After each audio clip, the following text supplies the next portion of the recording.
Well, hello, everybody, and welcome to another Faster Masters Rowing Radio. I'm Rebecca Caro, and as always, I am joined by Marlene Royal. Hey, Marlene. Hi, Rebecca, and hello, Faster Masters. Nice to be back. It is. We've had a short break, mainly because I took a holiday, vacation in the American sense. So what's the difference between a holiday and a vacation? There is no difference.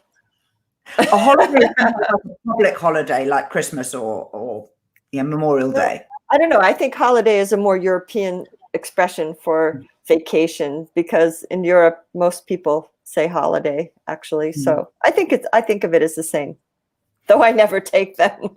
Maybe I should. I'm my own worst enemy. I was actually trusting that you would be taking a holiday while I was taking a holiday, or rather you would be taking a vacation while I was. No. I'll slap you on the wrist later. Yeah. Now, hello to everyone who's watching live. I can see the numbers clocking up. Really good to have you with us. And remember, while we're live, if you want to add a comment or ask a question, put it in the comments box below the stream, and I will come to it and add you into the conversation. Now, listener questions are something that happens an awful lot for Marlene and myself. One of the things that we know engages with the people who are out there who are our fans, and yes, we love you. They have really great questions. And my experience is that if one person writes and asks a question, there are usually at least 10 who think, oh, I wish I'd asked that, or I'd like to know the answer to that. Today, we have 2 questions. So the first one comes from Ian Perkins, and he said, I've recently been getting feedback that I'm opening my body early at the catch. Mainly it's when I'm fatigued in both sweep and sculling. As soon as I'm told, he said, I do try to work out what I'm doing wrong and get feedback. And, and usually people say that's a good change. I fix it without thinking about it, I suppose. But then I spend 10 minutes trying to work out why I'm opening early. I guess it's just a bad habit. I'm looking for good drills to lock in some better habits. I think I picked up my bad habits during lockdown doing ergos. So Marlene, opening early at the catch, it's not an unusual situation, is it? No, it's very common. It's very common because there's a tendency.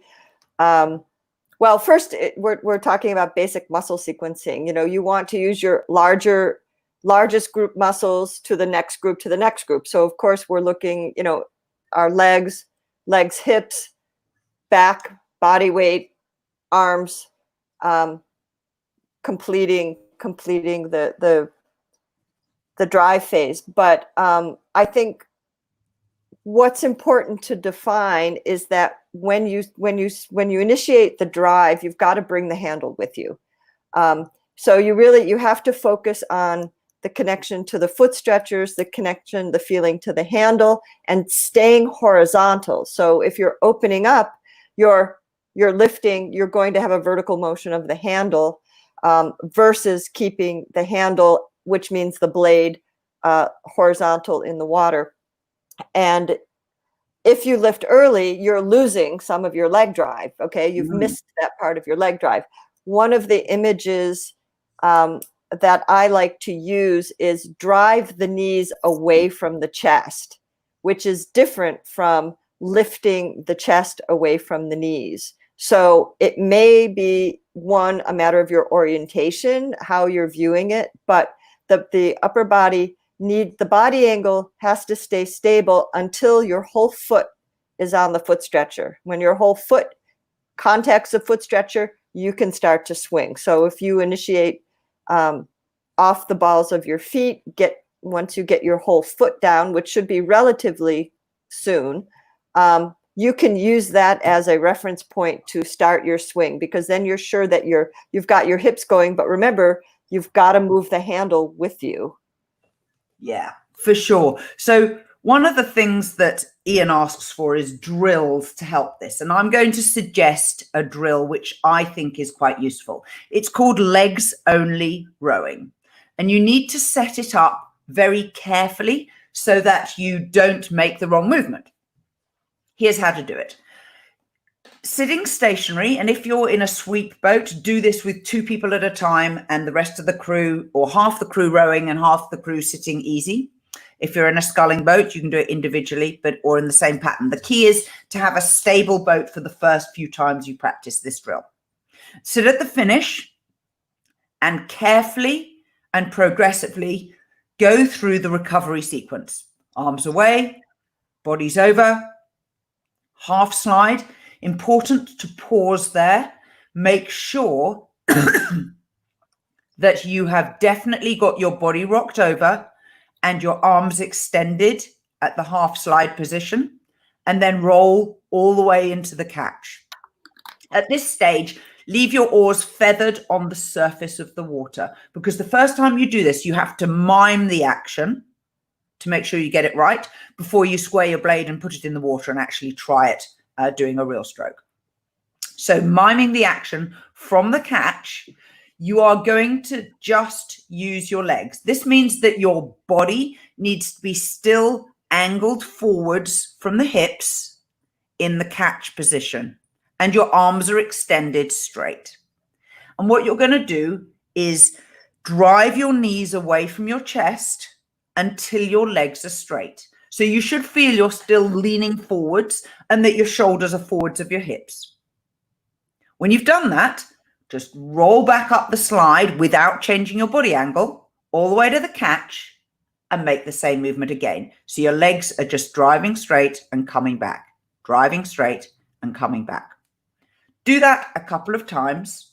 And remember, for that very first sequencing, you need someone to call each position when you're miming your way into the catch to make sure that you are at the correct body angle. So you need to have someone say, arms away, go, body over, go, half slide, go, and then pause for maybe 2 seconds at each of those. And then the last bit is roll up to the full compression at the catch.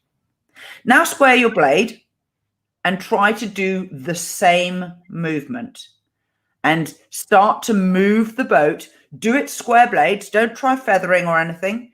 And with a straight arms and body leaning forwards, all you're doing is driving your legs, take the oar out of the water, roll forward and put it back in.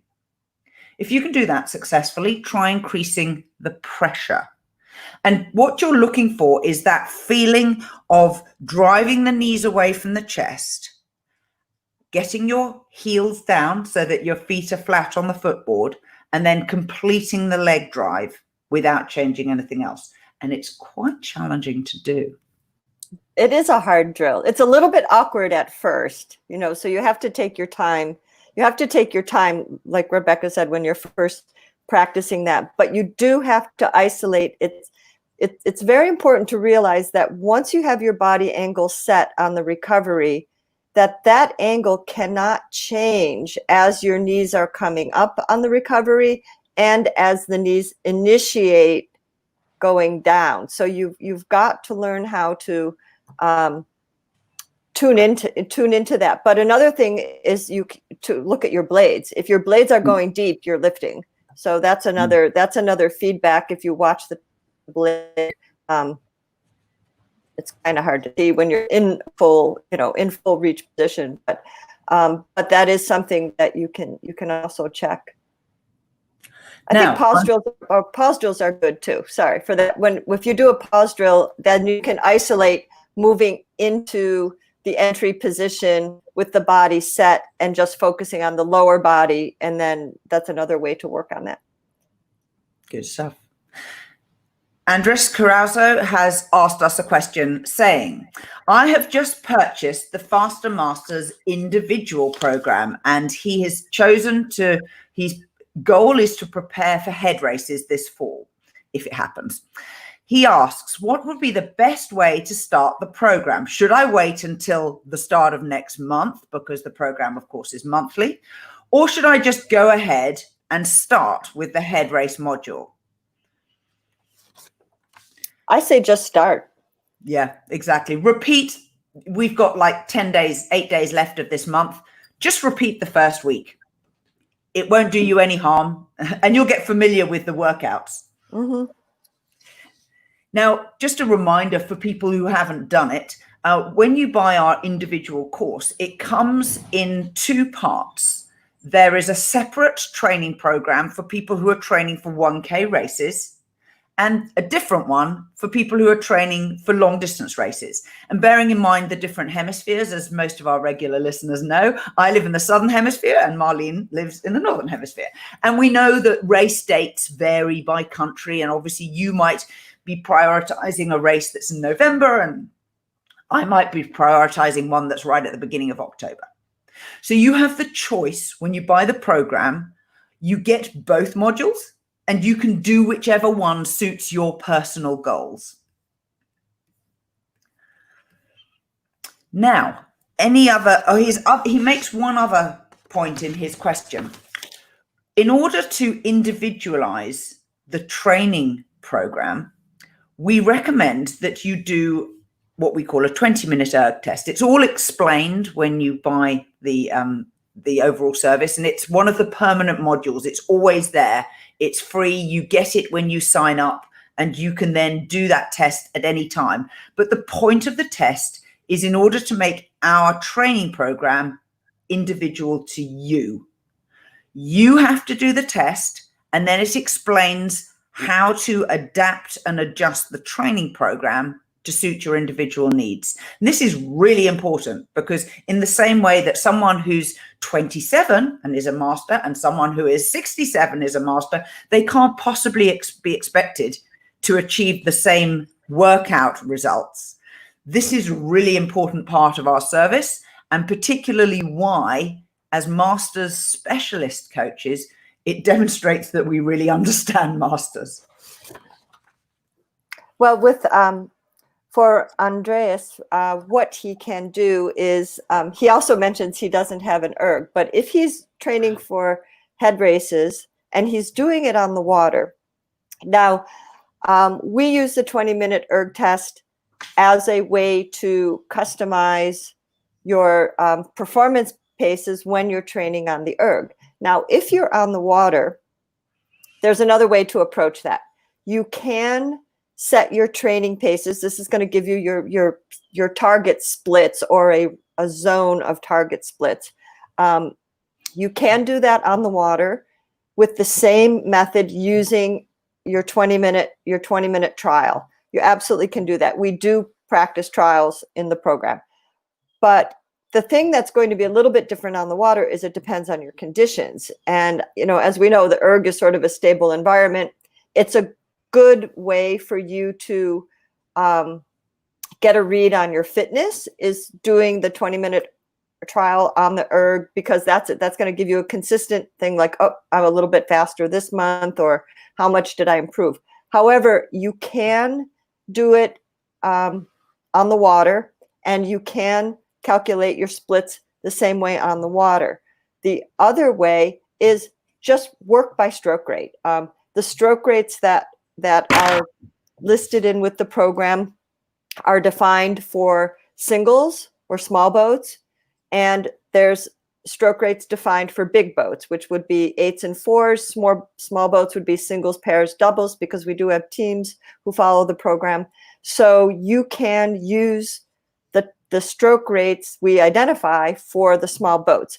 If the rating isn't quite, say the rating's a little too challenging for you, you use that as a goal and you just drop it down. So you can work either way, because we're assuming with stroke rate, you're always rowing full pressure. Absolutely. And I do think that's something that an awful lot of masters forget. Now, your full pressure capability is obviously yours. It's unique to you. And particularly when we talk about doing drills, making the drill more difficult once you've done it a couple of times and you understand the basic thing the drill's trying to achieve. One of the easiest ways of testing yourself is to do the same drill at full pressure. Definitely. So good luck. Please, if you want to start your head racing training, it's definitely a good time if you know or hope that you're going to be doing some racing come through into the future. And remember, of course, that there are virtual races. So one of the things that we were discussing offline is what's happened in the last couple of weeks. And one of the things I am really seeing is a split between people who have got that oarsman mentality versus people who have the rowers mentality. Now, we talked about this in an earlier podcast. If you don't know what we're talking about, the article is on our blog. It's called Rowers versus Oarsmen. Now, Marlene, you had a neat example of this. Well, one of the things that I've experienced in talking with different athletes recently is there are a group of athletes who are very process oriented. So, and you know, right now I'm talking about people who are quite devoted to competing in masters racing versus someone who's training as a recreational athlete. So for the competitors who are really focusing on things like the Head of the Charles, these are World Masters, these types of events, their national championships. One group is very process oriented, and they've just taken the approach that, you know, I'm going to use this time to improve. You know, we've identified things that can get better technically in the strength room, fitness wise, through testing and through just working together.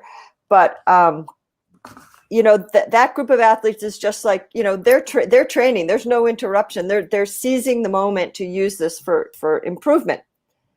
Another group is kind of going, oh my gosh, I'm not racing. I don't have any races to go to. Oh, well, I don't really know what to do. And they're very, I mean, obviously they love racing, and racing is a great motivation for them, and they need that race to prepare for, and not having that kind of definitive like date, I've got to be ready on that day, has thrown some people really off schedule. And so I've had a lot of interesting conversations with people. Well, let's try to, you know, what can we do? And so I think including trials as a regular part of your training is very important. I'm encouraging people do the Head of the Charles, remote global Head of the Charles. You know, the entries open September 1st. You can row it on the water. You can row it on the erg. Some of the comments I've said is, well, you know, how is it going to possibly be a real event when everybody can row on different water, and et cetera, et cetera. But the point is to have something that you say, okay, I'm going to focus that preparation, and that's going to be a really good trial race day for me, even if it's at home, even if it's on the erg, if it's with your club. You know, I think that helps people get through this, but it has been quite interesting how the lack of racing has affected the mindset of different people. It certainly has. And I've definitely seen people feel very kind of down in the dumps within just people that I personally row with. And remember, here in New Zealand, we're very fortunate. We have regattas. We're doing some 1K racing, one regatta in August and another, our National Masters Championships, at its regular time in September. So we know we're really fortunate. And yet part of our group were training for a long distance race called the Head of the Yarra, which is in Australia, normally in November. And it's reasonably unlikely we will be able to travel. I think the event may happen, but we probably won't be able to travel. And because that was their focus and that has been taken away, I can really see them going, I didn't want to do 1K, you know, and I'm feeling a bit disorientated. Mm-hmm. So what would your advice be to a group that's like that?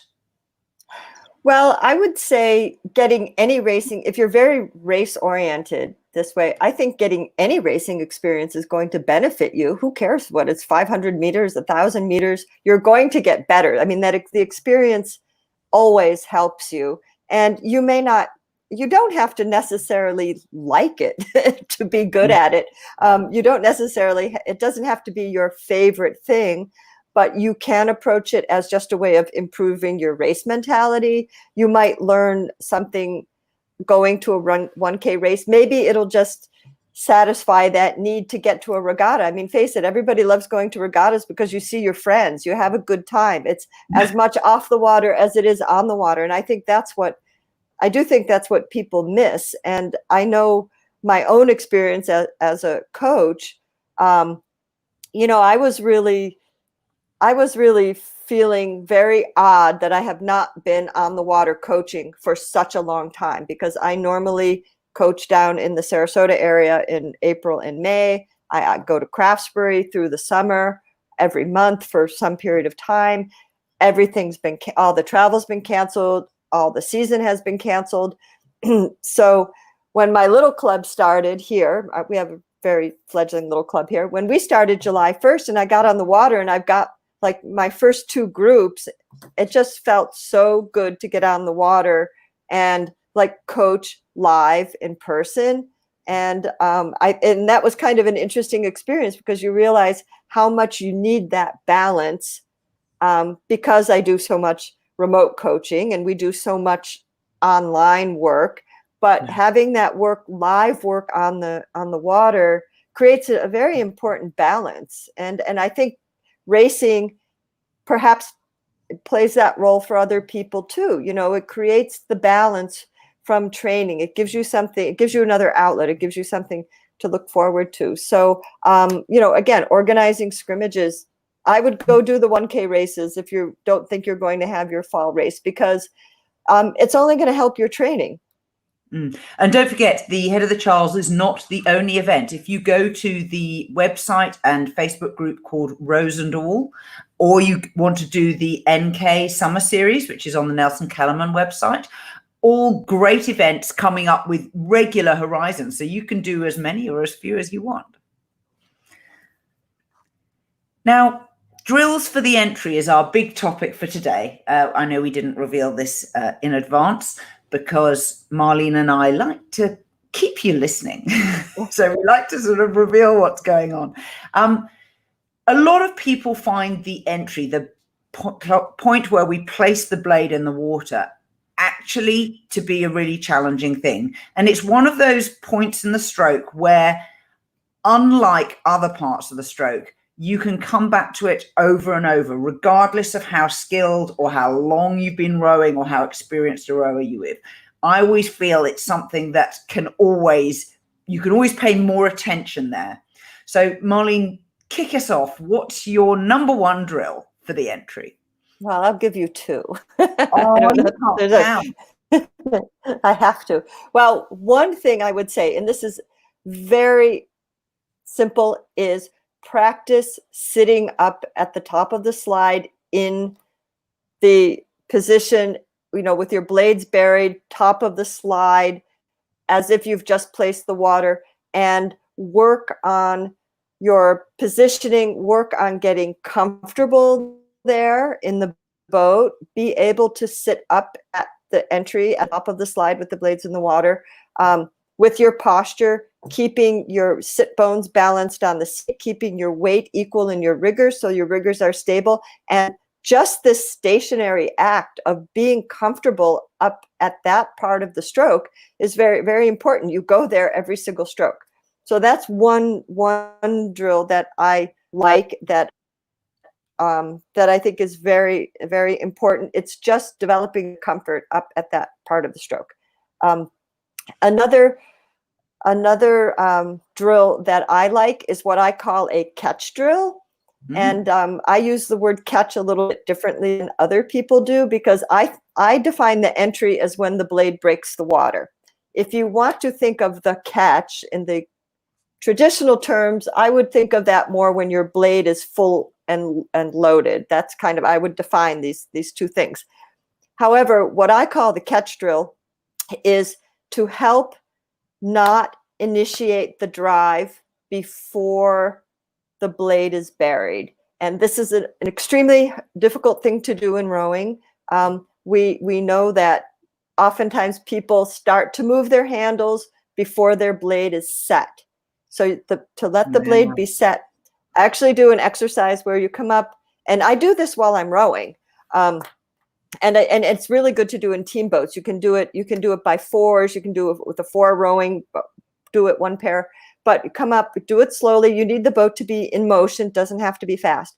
Place the blade, out at your full reach. Place the blade. As soon as the blade is in the water, open and close your hands, and then take the handle. So you open and close the hands quickly, catch the handle. That time it takes you to open and close your fingers, just hover over the handle. Don't take your hands way off the handle, but open and close your fingers. That's enough time for your blade to set. And when your blade sets, the handle's going to start to move. You need to feel for that. That's the beginning of the drive. So that's what I call it's catch drill, or you can call it catch the handle. But it's really fun. You could do it. I do this with 8s. Sometimes I do it even, say rowing by 4s, and then you'll have the stern pair do the drill. And then then they'll go back to regular rowing or normal rowing. And then you'll have the next pair do it. And you can do this in a single. You can do it in a double with your doubles partner, just gently moving the boat. But that you've got to allow that timing. It's in, set, go. It's not in, go. Okay, then the blade's not set. You're rowing it in. It's got to be set, go, set, go. There is a rhythm to that, and that's what our national teamers work on endlessly. It's not putting the blade in the water. It's not starting the drive before the blade is ready. So that's a drill that helps with that. Actually, it's a leg drill, not a arm hand placement drill, isn't it? Because you leave your arms doing what you're regularly doing, and what you're doing is working on the timing of the leg drive. Well, and also feeling, well, it's a combination of that. Plus, if your hand is very light on the handle, when the blade is buried, it starts to move the handle. So you have to feel for that initiation of the handle. It tells you when the drive is going to begin. So your handle will move towards you, won't it? Yes. If the blade is under the water. Yes. So that helps you it gives you a reference point. Then there's the challenge of timing. The handle gives you the information to start the leg drive. It's not the other way around. It's not the leg drive doesn't give the handle the information. It's the other way around. Well, I look forward to hearing everybody telling us on email or comments on the Facebook page how they did. And I will put that part of the podcast into our training group. If you're not a member of the Faster Masters Rowing training group on Facebook, please join it. That's where we give each other mutual encouragement, which where an awful lot of the questions that we answer live on the podcast get asked. So please join us there, and let's focus on our catch drills. I can sense a little opportunity coming up. Now, in my rowing researches this week, I came across a really super new rowing movie. And this is a really neat summary of what happened to a couple of crews when they were training through their summer. It's a new movie by the young movie maker, David Pelota, and it's been put up live on Vimeo, vimeo.com/on-demand/Bend. So the title of the movie is Bend. And I'm just going to kick off and play you some of the trailer.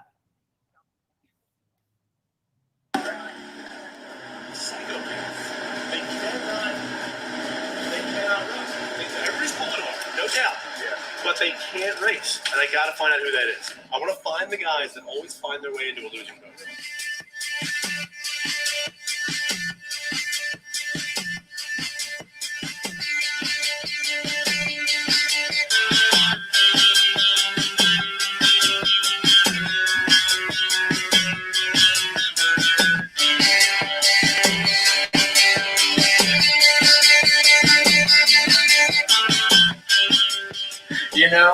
Because you just suffer through all this training to reach this high point, and it's one part of the year.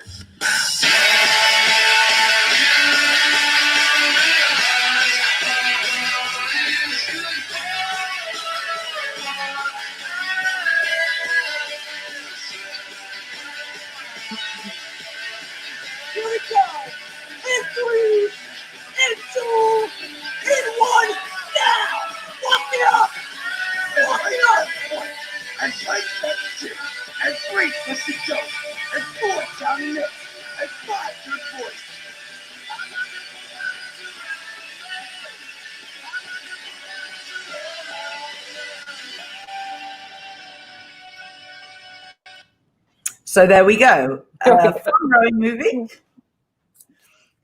And it's $2 just to rent it, and you can watch it over the next 48 hours. So I personally would consider that a good way to support folks who are doing it. It looks kind of fun, as it says. Does. I want to find the people who are always in the losing boat. Yeah. Why do we do this for just 4 minutes a year, right? No.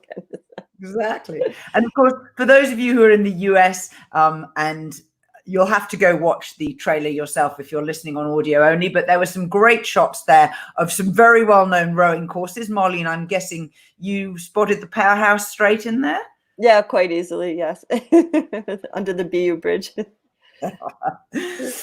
Now, we've got some live listeners. Hello to Sarah, who is from Portland in Maine.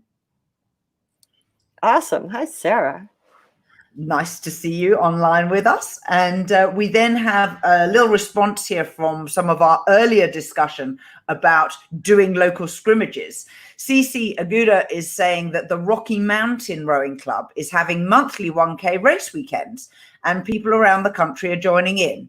She says everyone submits a race report with photos of their, quote, venue, their start, the course and the conditions, the finish, and of course your speed coach results. So you do need to record it on a GPS device.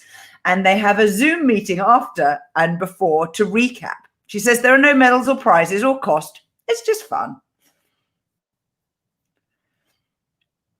That sounds like a great fun event. So yeah, it's cool. Yeah. And I think that brings us to the end of our Rowing Radio podcast for the week. Any final thoughts? I think people should go out and practice their drills and, think about one thing that you need to make better on the water this week, and just focus on one thing. Great advice from Marlene. So everybody, till next time, bye-bye.